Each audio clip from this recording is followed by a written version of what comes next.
이바울의 3분 묵상. 8월 셋째 주 스페셜 DJ 박경록 목사입니다.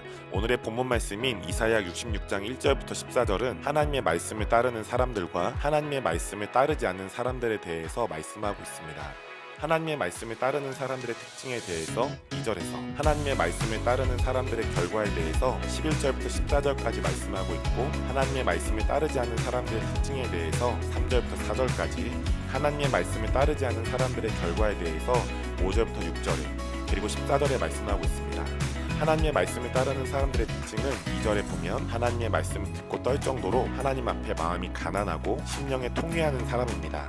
그리고 그들의 결과를 11절에서 14절에 보면 위로와 만족, 영광과 위로가 풍성히 풀어져서 기뻐하게 되는 것입니다.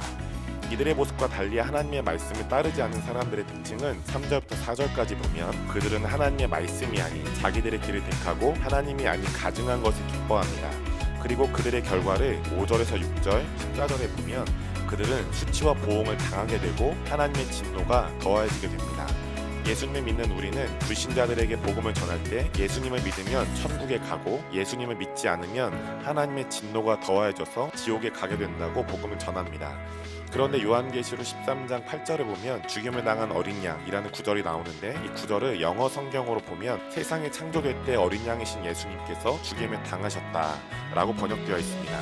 그렇기 때문에 예수님께서는 2000년 전에 갈보리 십자가에서뿐 아니라 세상이 창조될 때 우리 모두의 죄를 위해 죽으셔서 우리 모두를 향하신 하나님의 진노를 해결하셨고, 십자가에서 모든 죄와 진노를 하나님의 축복으로 바꾸셨습니다. 성경은 이러한 예수님의 사역을 속량이라고 말씀합니다.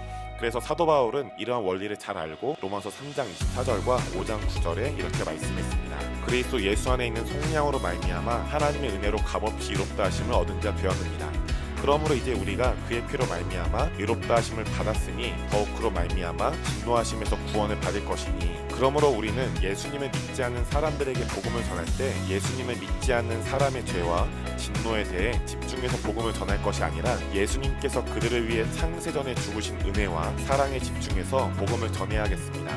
그리고 오늘의 말씀처럼 그들과 우리가 하나님의 말씀을 따르는 사람들로 살아가기에 힘써야겠습니다.